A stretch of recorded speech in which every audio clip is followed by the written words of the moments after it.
Arrozarekin eta kokotxekin lotzen ditugun arren, hainbat herrialdetan almejak edo ibai muskuiluak segurtasun sistema gisa erabiltzen dira.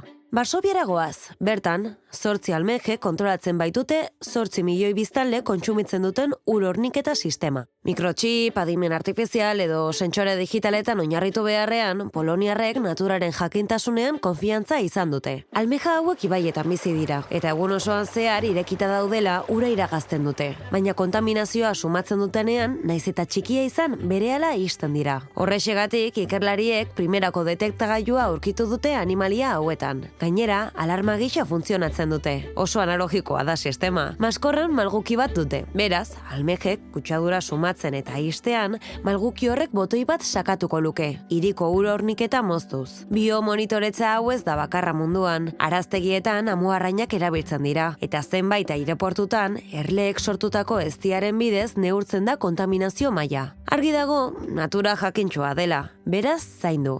Eta almeja hitza entzuten duzutenean, ez pentsatu betikoan.